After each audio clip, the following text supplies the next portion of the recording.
Welcome to the Property Couch, where each week you get to listen to two of Australia's leading experts. Bryce Holdaway, co-host of Location Australia on Foxtel's Lifestyle Channel and Escape from the City on the ABC. And Ben Kingsley, Chair of Property Investors Council of Australia and the founder of the 2018 Property Investment Advisory Firm of the Year.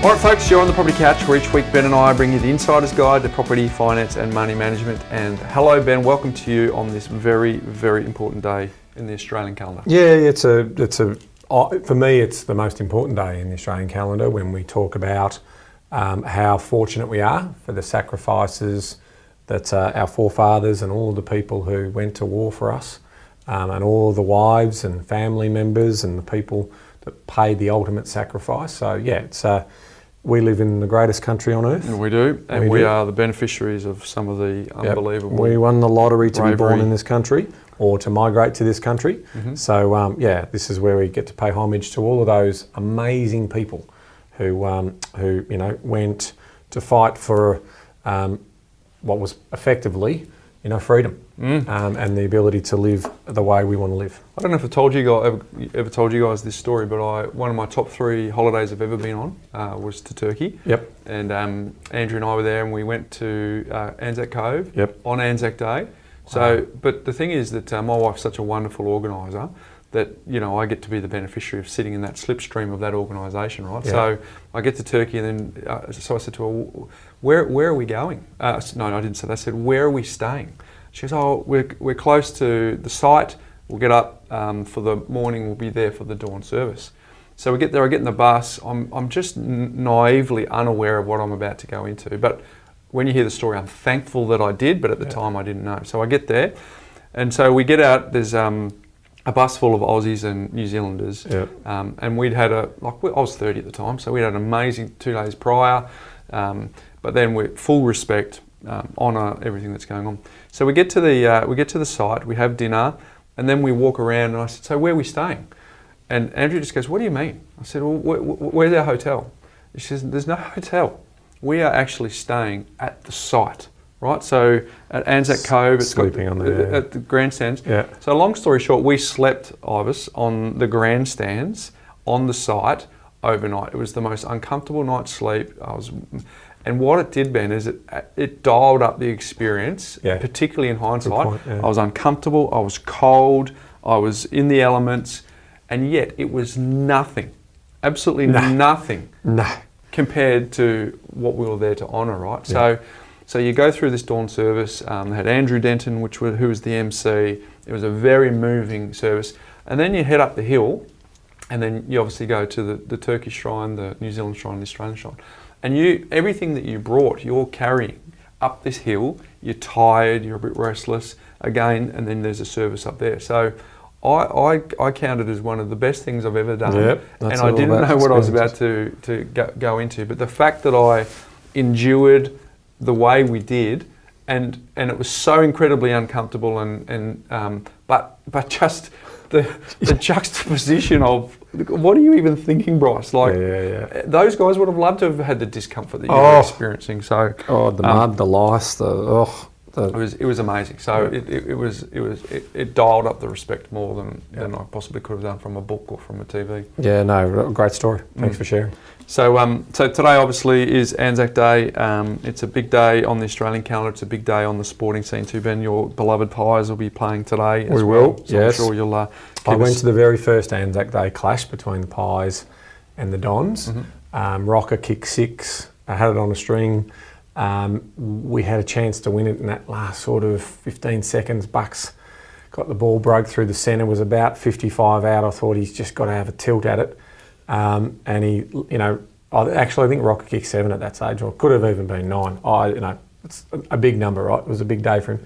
And he's leading out, and he's got 3 blokes on him, and Bucks delivers the ball to him, obviously spoiled the ball, and there, 10 seconds later, siren goes, it's a draw. And that was 90, it was a huge crowd, right? It was a massive crowd. I'd never been to the G with so many people. It's standing room only, and that was the tradition of the game. And that's what I do love about Anzac Day. Both of my pops fought in the war, and the interesting thing for me is, the 2-Up games and the RSL stuff and the march and all that, all a big part of the day. But then the afternoon, to come back to Australia and to engage in sport and the things we love and the things that makes this country so great, whether it's sitting on the beach, picnic in the park, or people who are mad about their sport, like me, we get to sit down and watch a game that is just, it's part of the day, which is great. You have the freedom to watch it in safety, so which is amazing. So thank you to all of those people who serve this country and continue to serve, to give us our freedoms and protecting our culture and who we are as people and world peace effectively, which I know it's a big statement, but that's what it's about. Here, well said, mate. So today we've got a very special guest as part of our Anzac Day show, Ben. Yes. Her name is Denise Duffield-Thomas. She is an expert when it comes to money blocks, Ben, but smokes what she sells. So as you'll see through this interview that we recorded a little earlier, you'll see that she's not talking about theory or textbook. She's actually saying, this is what I went through. These are the blocks that I came up against. I overcame them, so this is what I think you should be looking out for. I think it's a really great interview, Ben, and what I want to do is challenge people, if you're having a little look through whether you should spend the time the next 45 minutes or so. I would absolutely say yes. We did it earlier with Julianne Cairns, and I put the same challenge out to our community and our listeners, that it's pretty easy to go, well, money blocks, yeah, got that covered, I'll get on to the next one. I really challenge you to dive in and listen to this interview, because it's really, really great. So Denise was good enough to give us a copy of her book.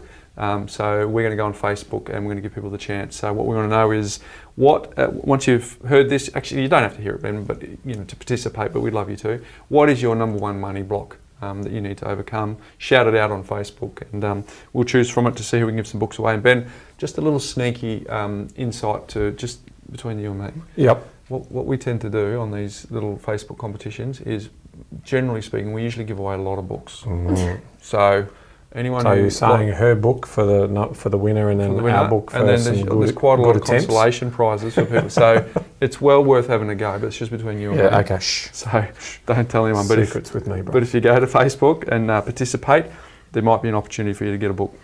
Hey, my Mindset Minute theme today is doing the work is the shortcut, right?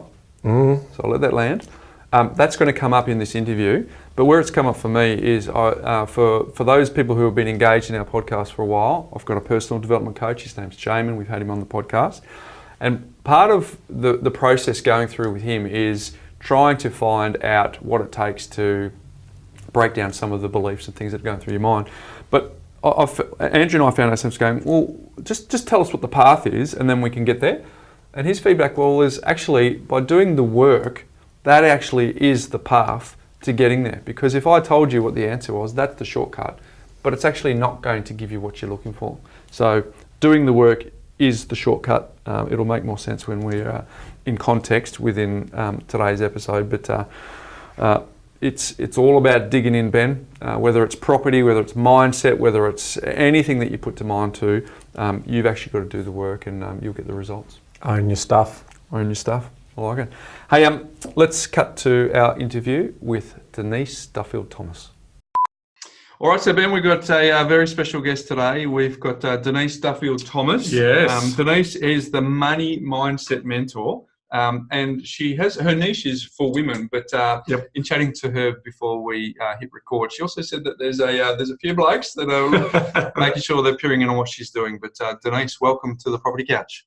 Thanks for having me, guys. It's actually really different for me to be interviewed by men, which I'm thrilled about. Really? Not too many other men want to get into the story of money management and money mindset. That's crazy. I know, but no, I'm really thrilled, and I'm a big fan of property, in itself and the property industry. So I'm so thrilled to be here, and thanks for being open to talking about a book that is kind of a bit girly-ish on the cover, let's say. We've given away now we're interested in the title. Yeah, so we'll have to put the E warning on the podcast, but it's Get Rich Lucky Bitch, which followed on from your first book, which was Lucky Bitch, and you're now on your third book called Chillpreneur. But today I really want to focus on Get Rich Lucky Bitch, but I think it would be remiss of us to not start with, how did you come up with that name? Yeah, well, when I was starting to work on my own personal development and personal growth. And I was doing things like dream boards and, working with the law of attraction. But a lot of my friends started calling me a lucky bitch because I started being successful or seeing the fruits of my labor, and they'd go, "Oh, Denise, you're such a lucky bitch. I can't believe it." So when I was looking to start a business and start a book, I thought, well, I have to call it that. And it's actually great now having a book that doesn't have bitch in it. But when I first wrote these books in 2011 and 12, it was a really big deal having bitch in it. Yeah. People were really offended. But now, go to a bookshop. Yeah. Oh my God, top 10 books says F word. Yeah. Oh my God, every top 10 book now has a swear word in the title. So maybe I was a bit ahead of my time. Maybe. You're a pioneer, but it talks about, on the cover, it talks about release your money blocks and live a first-class life. Ben and I really focused on helping our community build knowledge and understanding on how they can actually create passive income through residential real estate. But time and time again, we see clients and some of our audience and people that talk to us, they start off really well, but then they derail at some point. And to the outside observer, the derailing just looks like, what just happened there? But you know very well, and obviously anyone who's understanding of money blocks and the mindset and some of your beliefs. What is the book about primarily? And I'm probably really interested in the backstory. What caused it? Quite often you talk to an author and it's their own overflow of their own journey, smoking what they're selling, to the point where they've released it for themselves and then they're teaching others. Is that the case for you? Definitely. So I am a kind of a serial entrepreneur, I suppose. I started when I was 9 years old doing stuff, but I was never really good at actually making money from it. I think I got so much in the early days out of just having my own business and selling and being creative. It wasn't until I was in my 20s that became a real problem. It's fine being a kid and not making any money out of your business ideas. But when I was in my 20s, I was like, oh, I'm going to have to get a job if this business doesn't work.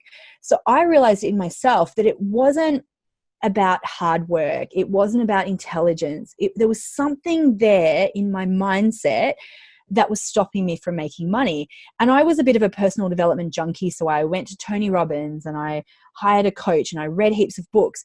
And they all talked about it from like an energy perspective or a mindset or affirmations, but no one really talked about that for money. So I just went, well, what if I just used all the things that they told me to do from a personal development point of view, but just to money? What would happen? So of course, for me, I realized I had a lot of beliefs around money. And I'm not surprised where you say that some of your clients get to a certain point and then they stop. And they might even be rationalizing it to themselves. Oh, it's the market. Oh, I'm too busy. Oh, whatever. But if you really went to examine what was going on for them, they would be bumping against some of their own self-limiting beliefs about money. And that's certainly what happened when I went into business coaching. I'd say to people, just go and do the thing. Like, just go and write your book. And I didn't realize that it was their fear of money and fear of success that was getting in the way. And so it's a very kind of complex area to be in, but I find it fascinating because you can just dig in a little bit to someone's background and you usually find some clues as to why they cannot do the thing, which might be doing their next property deal or even maximizing their property deal, because there's a lot of emotions that come with money, as we'll talk about today. So it's clear to you now, you've obviously done the work, but when you went back to, if you could sort of go back to that time where I think you said it was your 20s, right? So what did that look like, for the listener who's listening to this podcast and they're going, that resonates with me. I'm actually, for some reason, my success is being derailed and it's probably myself. What are the early signs? How do you stay on the path, as you try and crack this nut? Makes sense to you now as you look back, but in those early days, what were some of the things that you lent on that our listeners might be able to benefit from? Sure. So actually what I do with people before we get into action is we actually do a bit of an inventory, and I ask people to go back and think of their earliest memories around money. Now, the earliest thing that happens for most people around money that they're not even aware of very first interaction with money is that as a kid, you went to put money in your mouth and your parents said, don't do that. Money is Dirty. Dirty, exactly. So we're not even aware that that is our first interaction with money.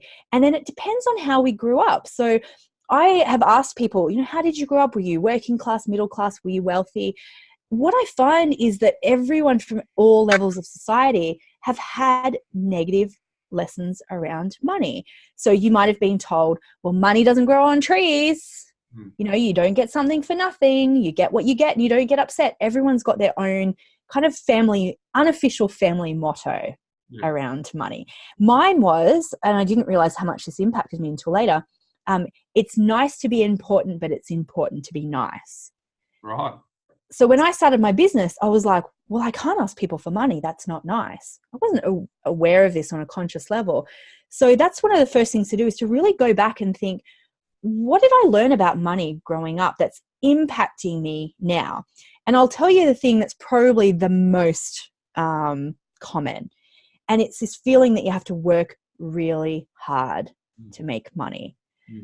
So I'm not surprised that with your clients and with your community, when they get to a point where they think, oh my God, I could make a lot of money out of this deal, it goes against the grain of having to work for your money, especially if you come from a background where your parents really did have to work really hard for money, either with their hands, or maybe they were a white collar professional, they had to work 100 hours for it.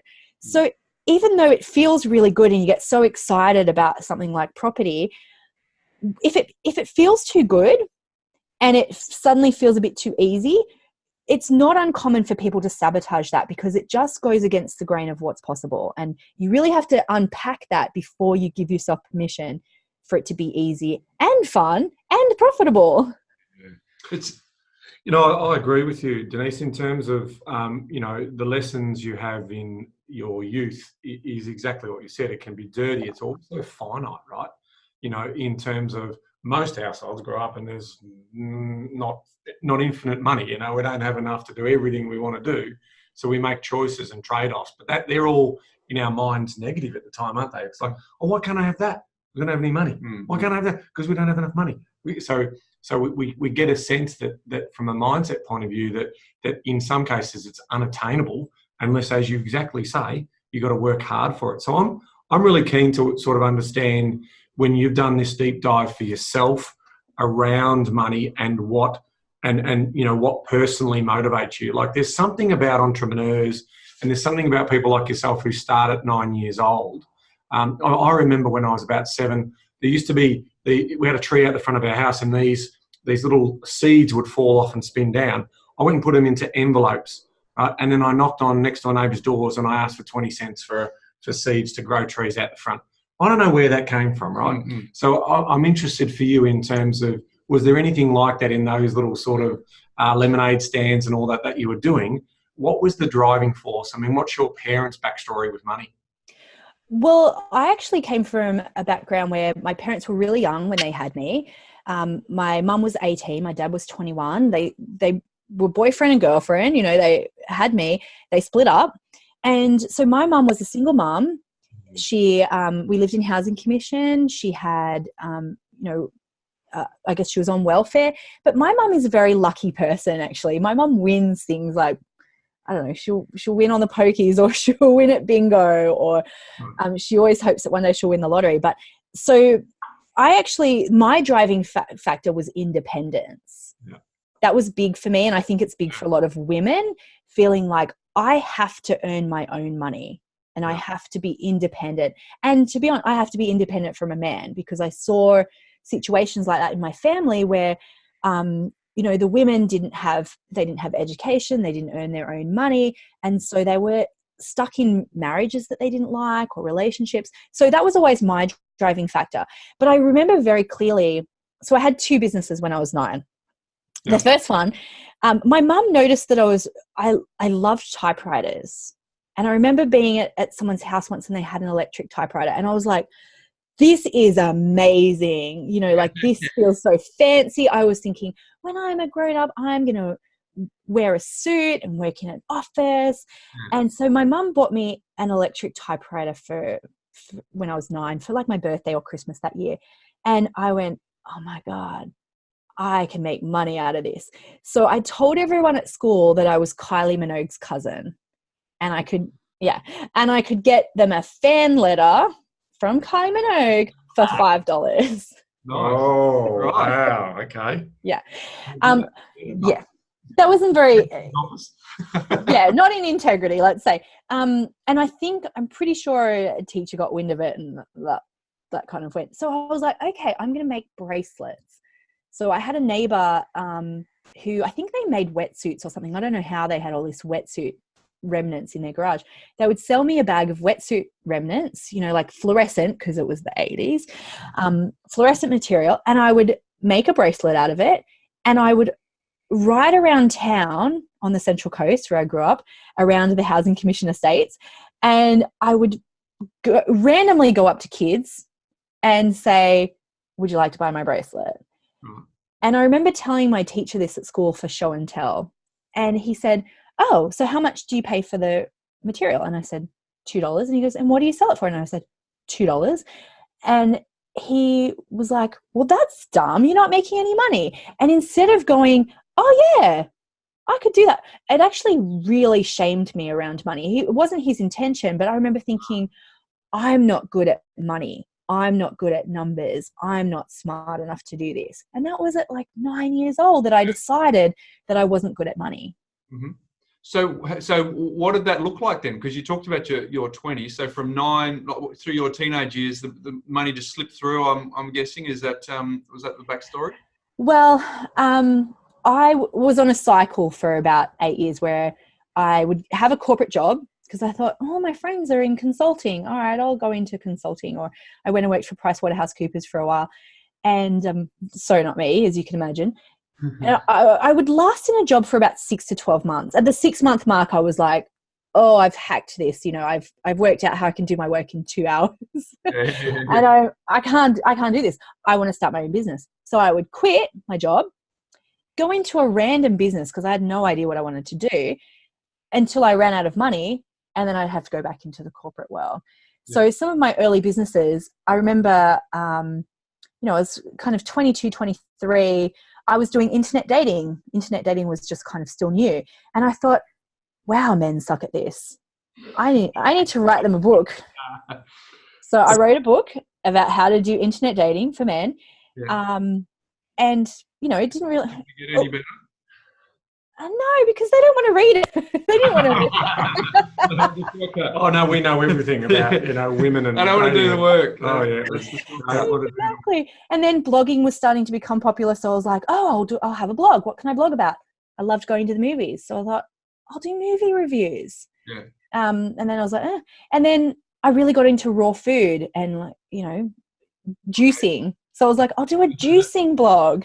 And then I was getting married. So I was like, oh, I'll mash up the raw food stuff and the wedding stuff. And I created a business called Raw Brides about women who wanted to lose weight for their wedding.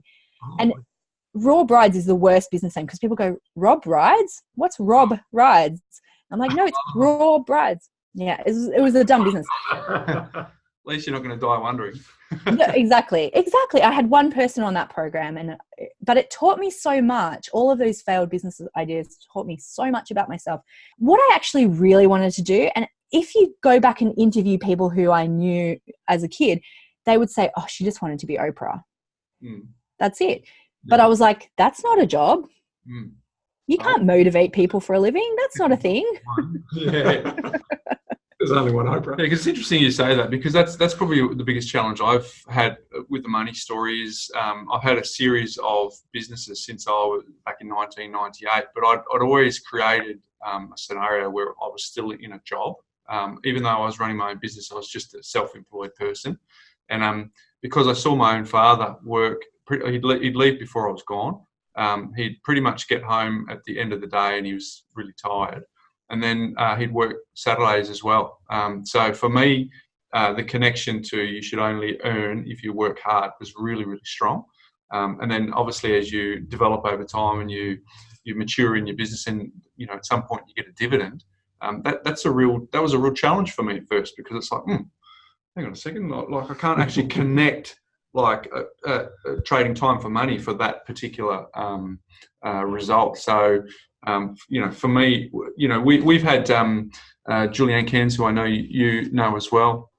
She's come on recently as well and talked about that. So in terms of breaking some of those money beliefs, it's interesting when you, in my own life, I've been in and around, helping people create wealth through property now for over 20 years. But it's interesting to see that I'll go and do the work and have a look at some of the ones that may still be reflecting in my own life, because they do have some origins back to, seeing what my parents did, seeing the attitudes that my dad had, all those sorts of things to money, as you sort of described in your early days.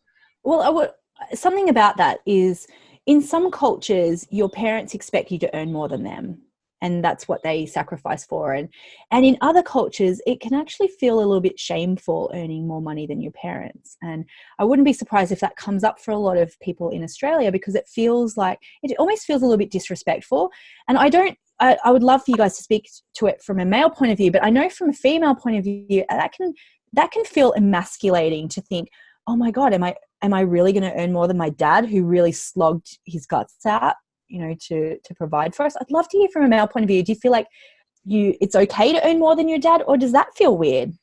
My dad was very much, I expect you to have a better life than me. That's the plan. I'll sacrifice whatever and he did. He modelled that, right? He was prepared to work hard.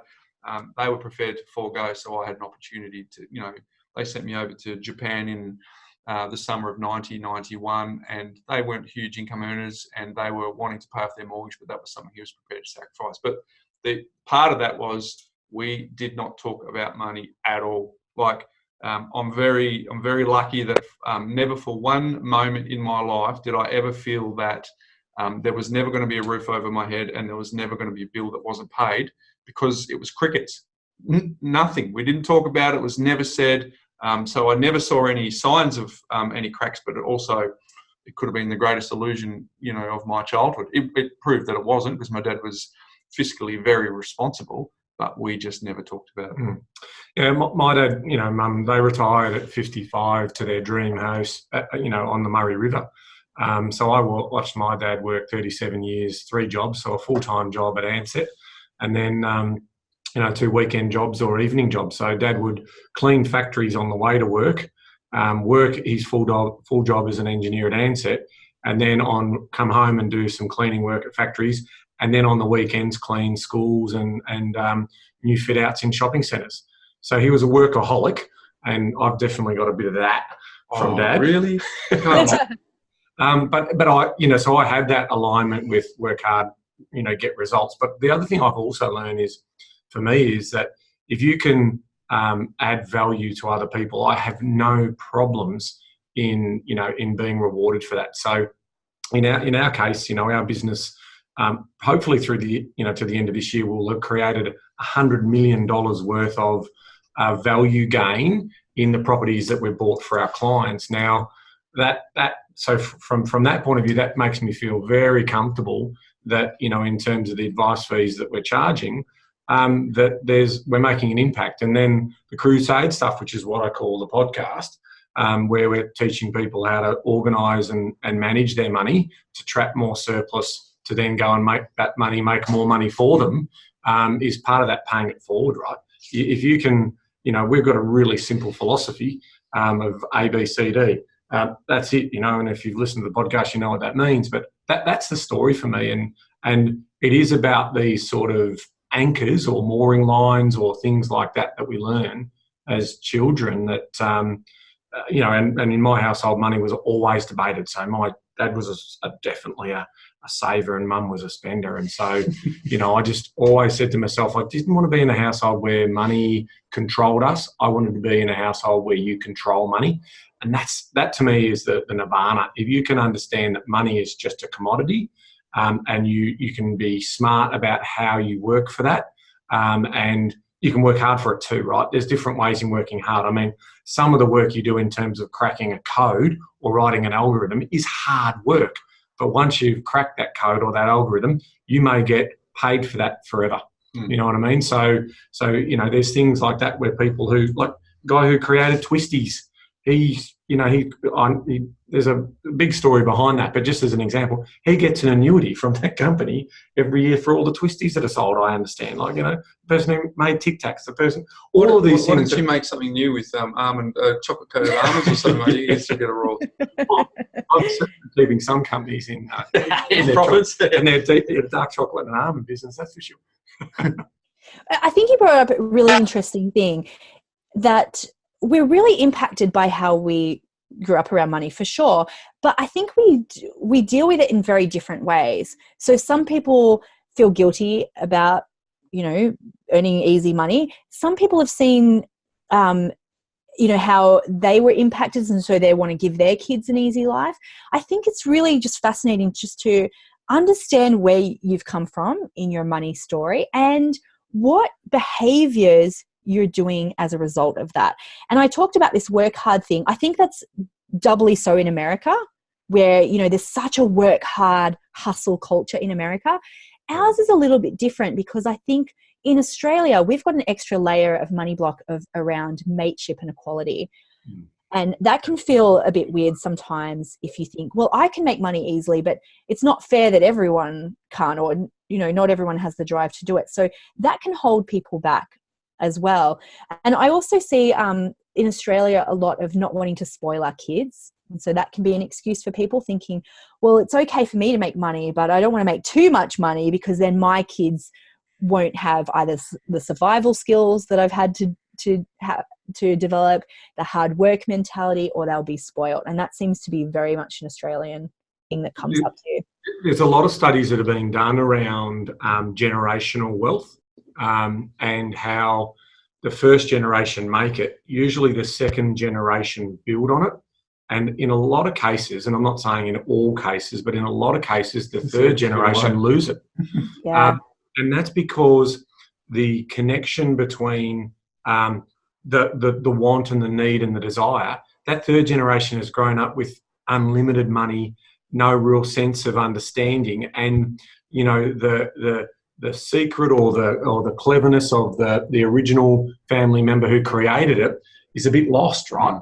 And then there's also arrogance and certain elements that creep into that. So you do find a lot of family wealth now is managed by family offices exactly for that purpose, that they can't trust multiple generations to keep building out that business. And I think there's something in that, right, in terms of I care, but I don't care that much. Right? At the end of the day, you've employed me to do a job and I'm going to look after that money. But I absolutely agree with you about Australian psyche and the tall poppy syndrome and success. And America is completely the opposite, I was at a conference only a couple of weeks ago, and there was a really good analogy from a particular marketer of a high-end clothing brand.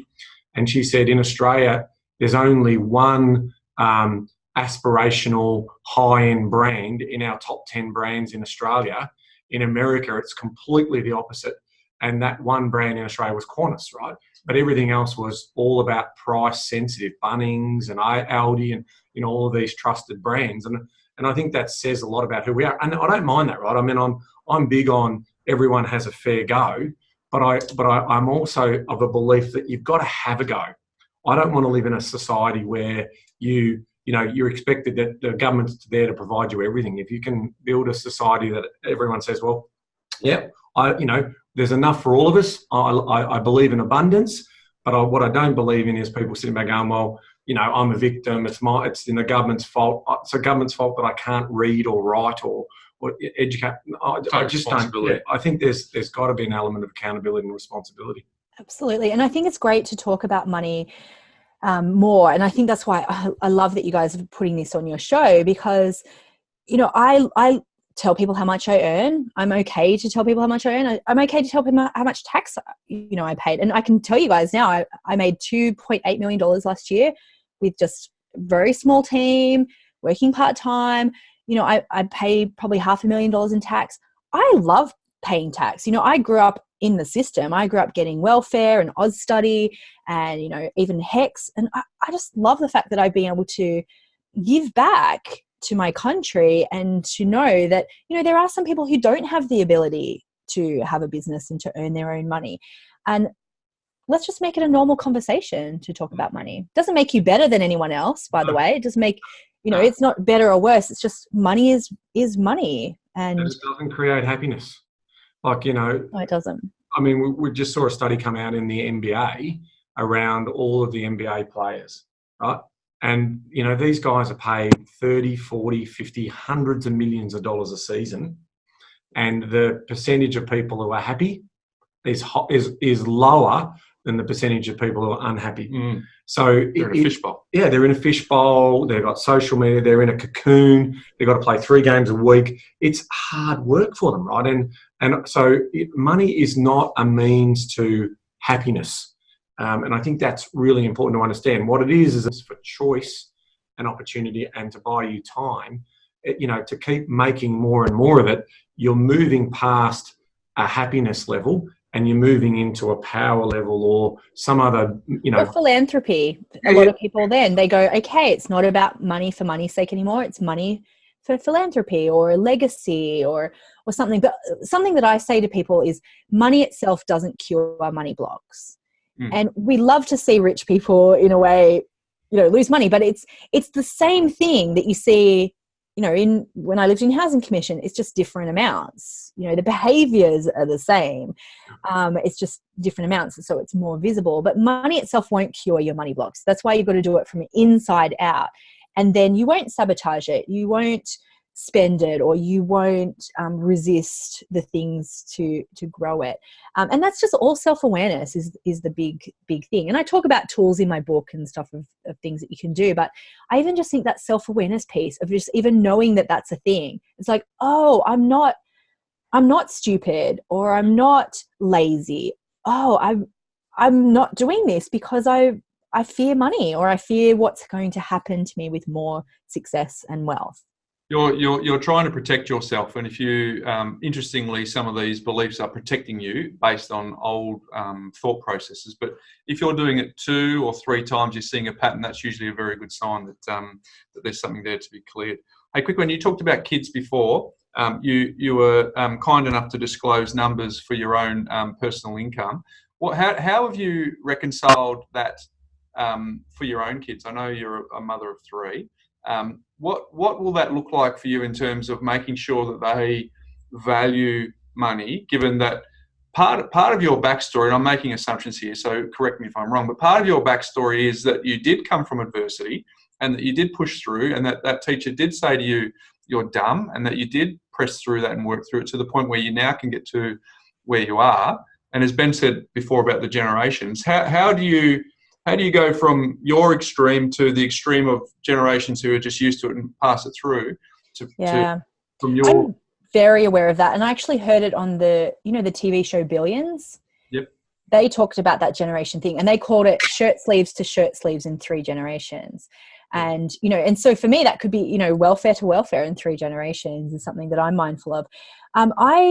I don't do anything particular with our kids. Like, I'm not sitting down giving them lectures about money, but we're very mindful about the things that have impacted me and other people that I know, because I've worked with so many people now. I hear all the things that their parents said to them about money. So the very important thing is when I first, I did say money is dirty. And then I went, oh my God, I was just like, oh, that's no wonder. I didn't know that until I had a kid myself. So then I started saying, hey, we don't put money in our mouths. We take care of money in our family. Yeah. Anything that was a trigger for me and other people growing up, I try to make it very neutral. So it's just like, oh, money is a friend. Money is a tool. We don't say things like, money doesn't grow in trees. We don't give them everything either. So often we'll say things like, oh, well, you choose. You don't get both. You choose which one. Or we're not spending our money on that right now. Or that's a great idea. Let's put that on your Christmas list. I got that from my friend Marissa. And I just think it's just not giving them the triggers that we got them is the first part.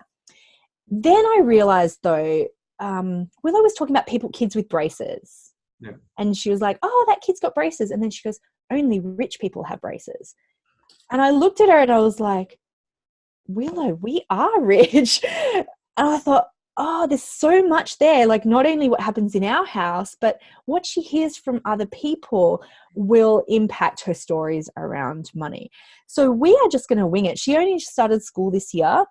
I think she's going to a public school in an area where there's housing commission, there's multi-million-dollar houses, there's middle-class people. So I hope she'll get to know that there's a lot of different people in the world.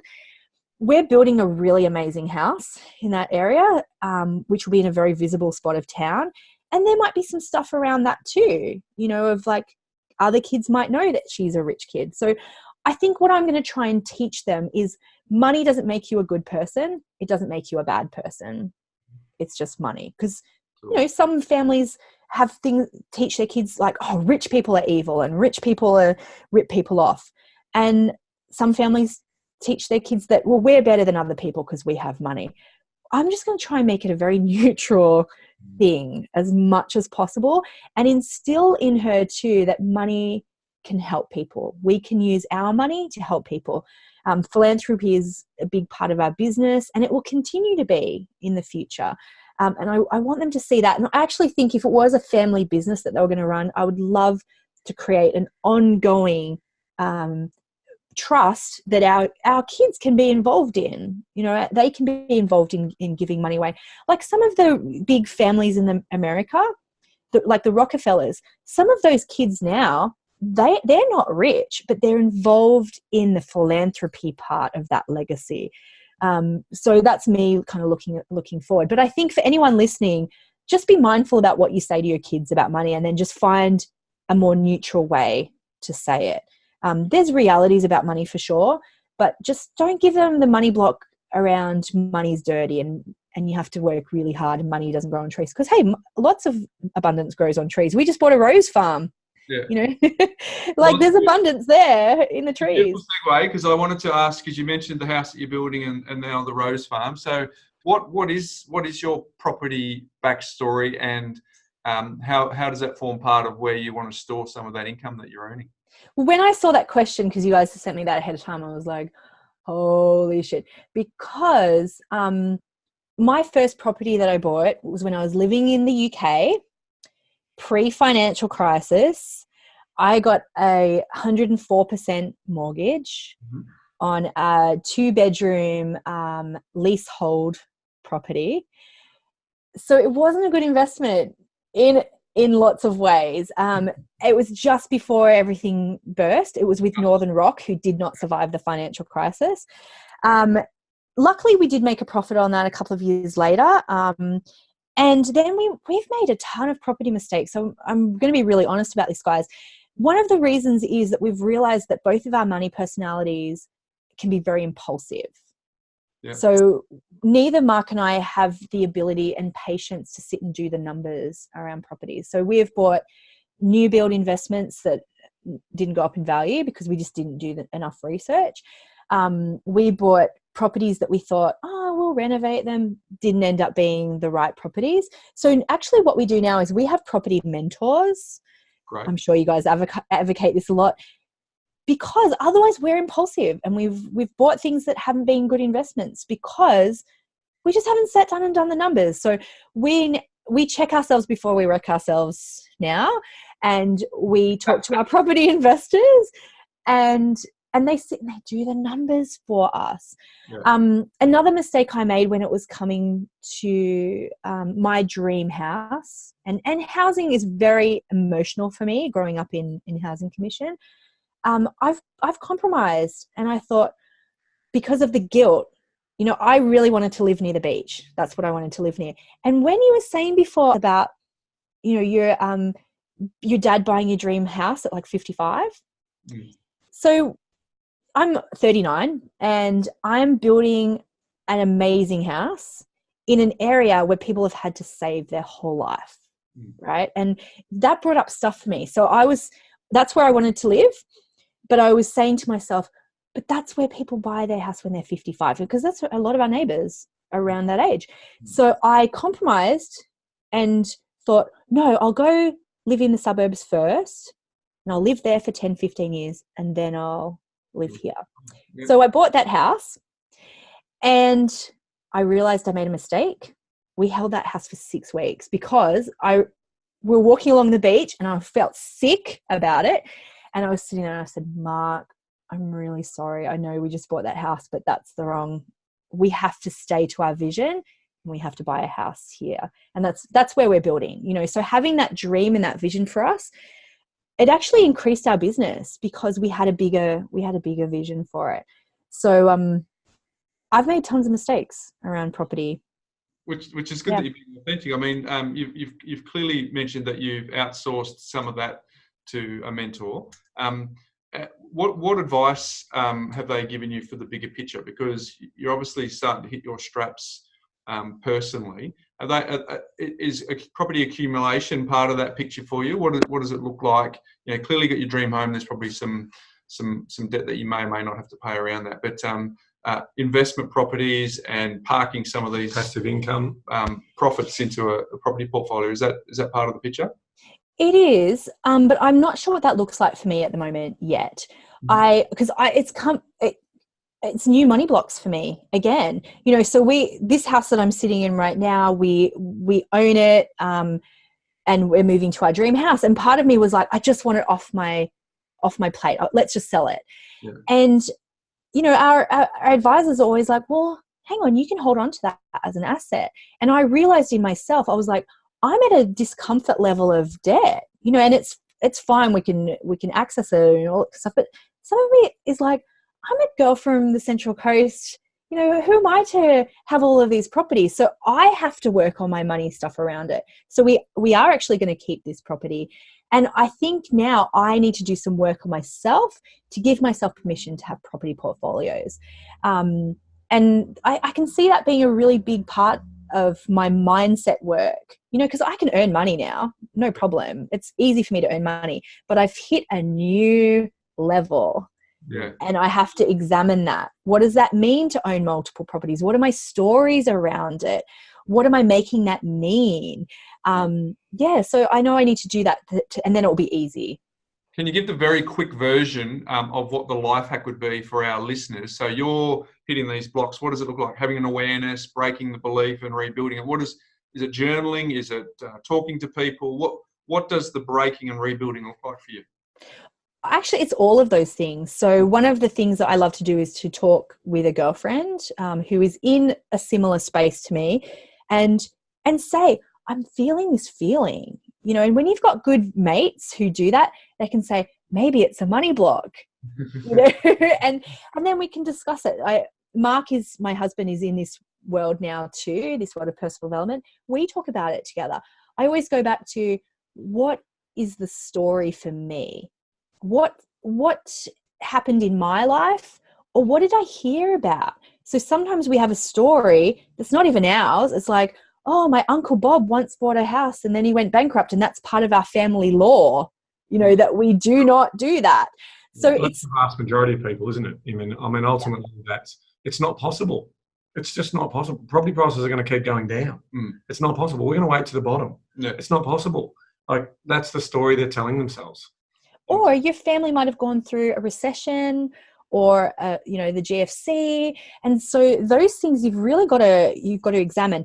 The other part of that, though, is not then just to be impulsive and be a maverick and overextend yourself, because there are some cautionary tales and cautionary lessons that you can bring in that. So for me, I look at all the worst case scenarios. I go, oh my God, what could happen here, here, and here? And then I go, okay, well, what can I do in my own self to mitigate the potential perceived risk? So then I talk to my advisors and go, well, what insurances do I need? What business structure do I need to work on next to protect myself? And that's a new world for me, because I was like, I had no idea that rich people did all this stuff and had advisors, and no wonder they can protect their wealth, right? So for me, that's like, oh, what else? Okay, what else do I need to have in place to feel safe? And for me, you know what? It's not about really leveraging myself. I've spoken to my advisors about how it's really important for me to bring that mortgage down to a more manageable level. And they've said, well, you know, you can leverage that and then you could buy 20 properties, you know, and I'm like, but that's heart math for me. I need to feel safe. Even though that might not be what is the smart thing to do, I think everyone's got to find what works for their personality. And I actually would feel safer knowing that, I've paid off a big chunk of my mortgages and then generated additional income to then play with property, rather than keeping my margins, that would be too scary for me. I think that would keep me up at night. So whatever keeps you up at 3 a.m., you can't. Risk profile, really, isn't it? In terms of making sure that you manage that. And one of the things that Ben and I have been consistent with our entire message is that if you look at the headline level, particularly on a lot of the media, you see people who are the poster children for property investing, and they've got 10 properties and they did 7 overnight, and they've done 15 renovations. But the reality is, if you go to the Australian Taxation Office, you say, give us a look under the bonnet of how many people lodge tax returns. The vast majority of a very small majority who buy an investment for the vast majority of them don't even buy more than 2, right? So you've got to actually, so hence we've always built our foundations and our principles and our advice around people. You're not necessarily, if you want to buy 10 and you want to renovate and knock yourself out, but the majority of people don't. They feel uncomfortable, like what you've just described, hocking themselves up to the eyeballs. So if we can show them a get rich slow program that includes some leverage, that takes into account their risk profile and keeps an eye on the horizon, so they can actually have some real clarity around what's the next step, what is the pebble in the creek for me to get to the other side, or the stepping stone in the creek for me to safely get to the other side. That's what we're all about. Yeah, and if I can add to that, I mean, what I'm listening to you saying also, Denise, is as you're building up your wealth base, you're learning to seek advice and to outsource some of those decisions to protect the interest of your wealth, because you've identified that you're impulsive. So I say to a lot of people, like, if you're a great surgeon, stay a surgeon. You don't need to learn about property or property development or whatever. Just keep doing what you're doing. Do it really well, and you can outsource that. But you can also be inquisitive, and you can also ask questions.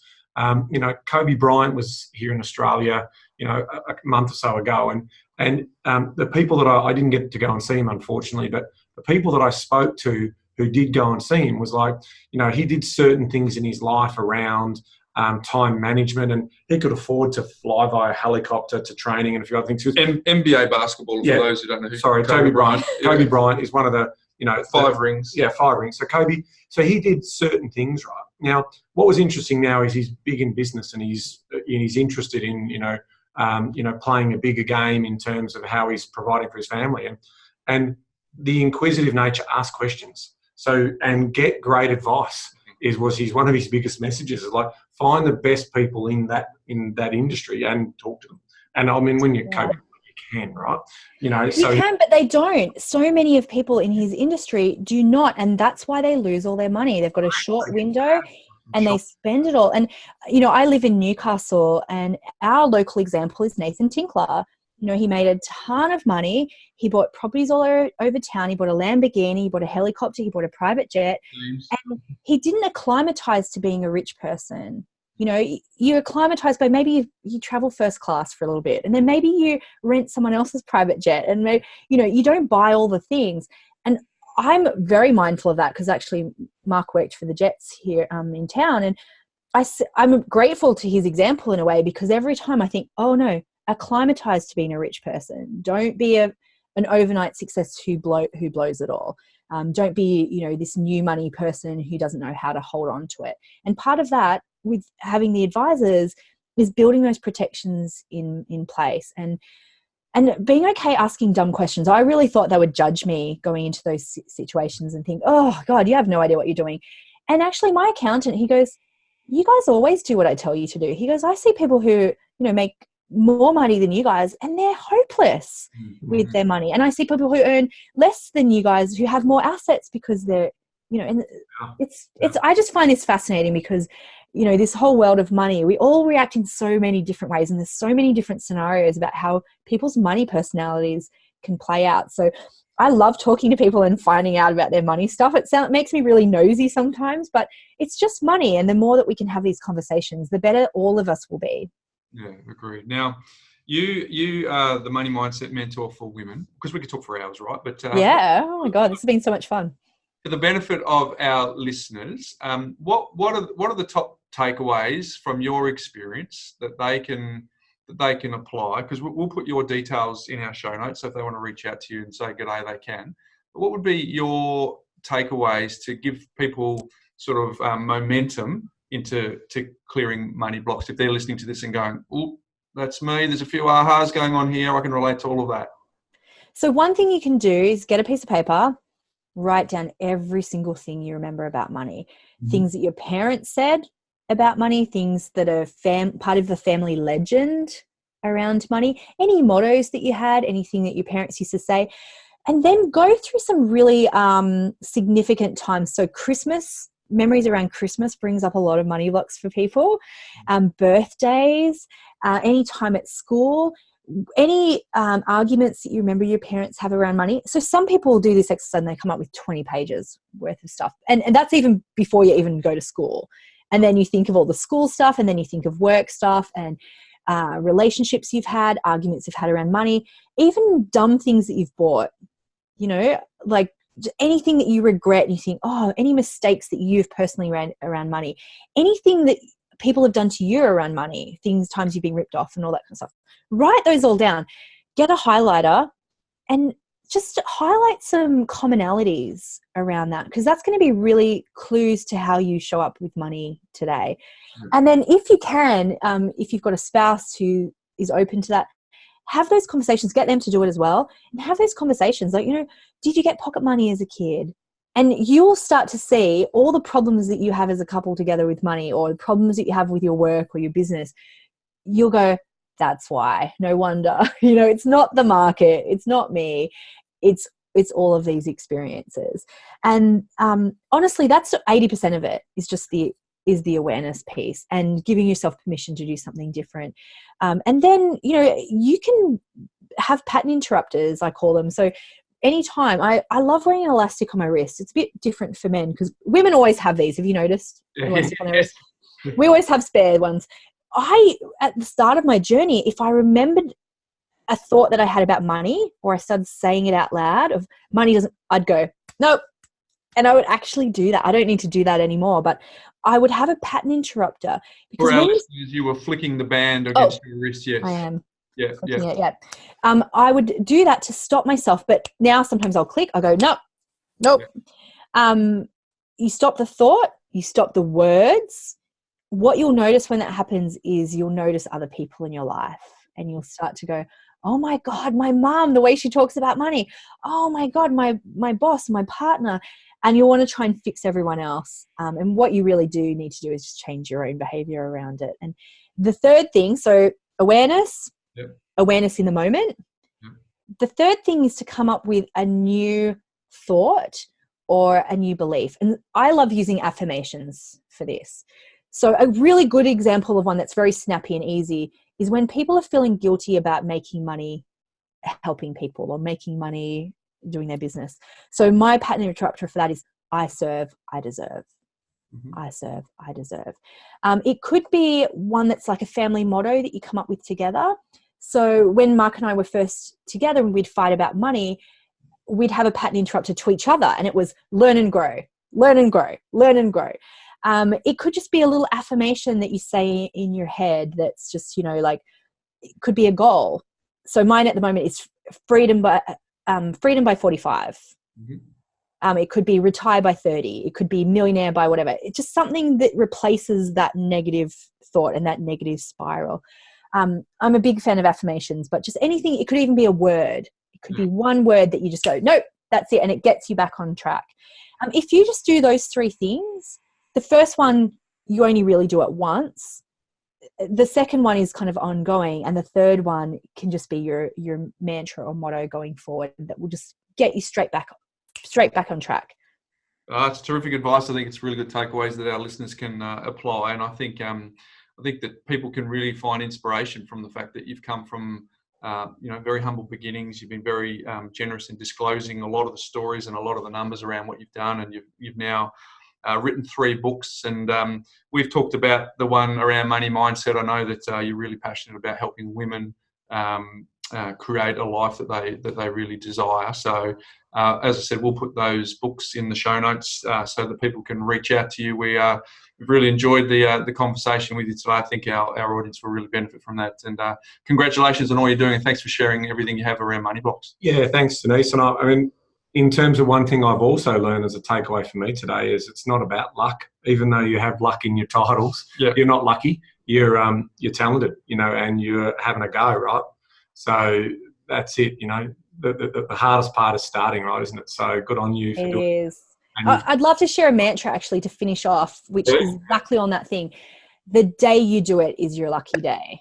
Yeah. So it's not about the lucky chance, the lucky break, waiting for the stars to align, waiting for Mercury retrograde to be over. The day you do it, that's your lucky day.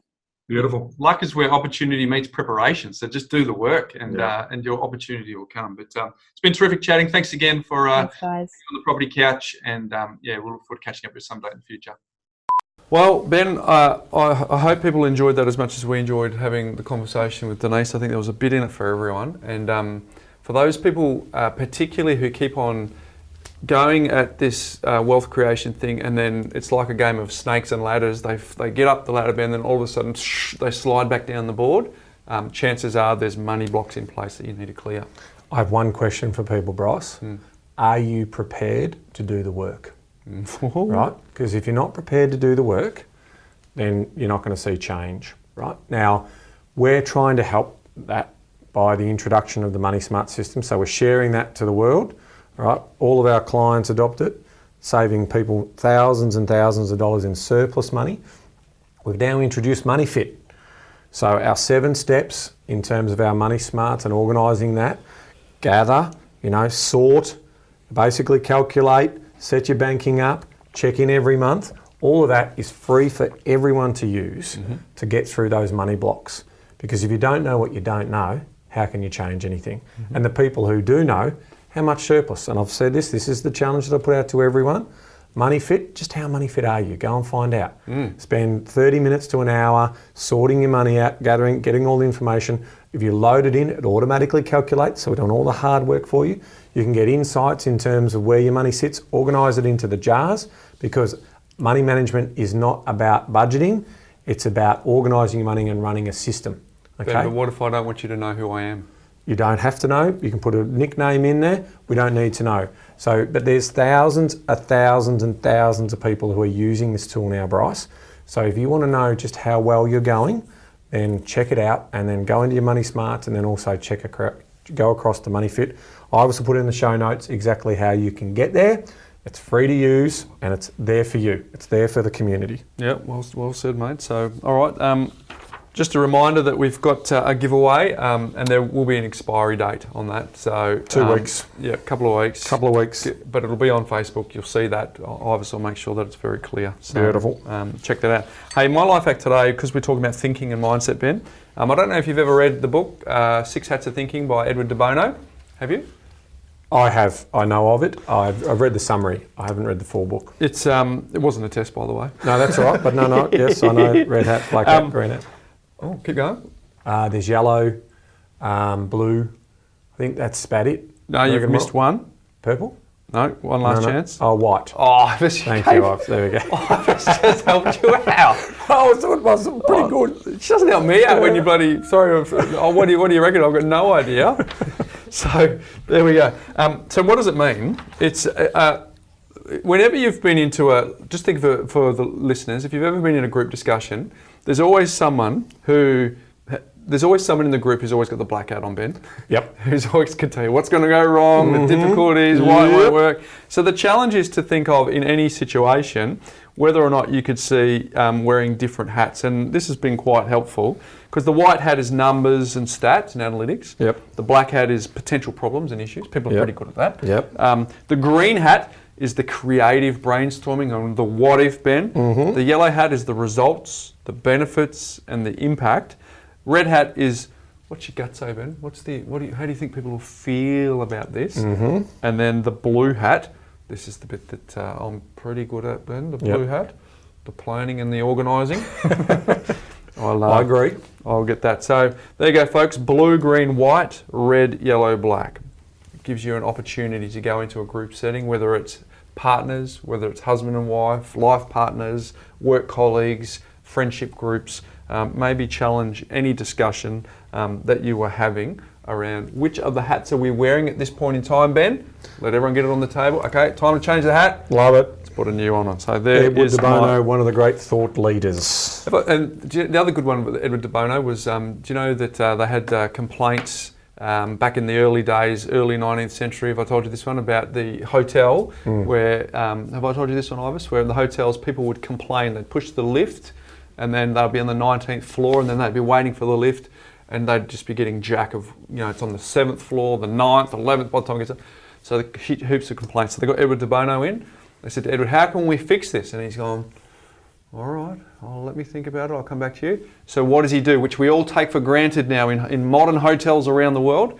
He decided to put a mirror on every level, because what happens? We push the button, we go, oh, got to wait, and then we go, oh, hello, hair's out of place over there, fix that before we know it, ding. Ding. Complaints stopped, Ben. Yep. Complaints stopped. Same with music inside the elevator. That was also part of that story of, oh, this is slow. Now we get advertising. In some of those episodes, like, brought to you by the Property Couch. So there you go, folks. Edward de Bono is my life hack today. Did you know, Ben? Well, Anzac Day, Bryce. Yes. And I tell you, the Stig came up with a good idea. This is a Stiggy's one, This is a Stiggy, so do you want to take credit for it, Ivis? Yes, so thank you, Ivis. She asked the question in terms of where does the red poppy come from?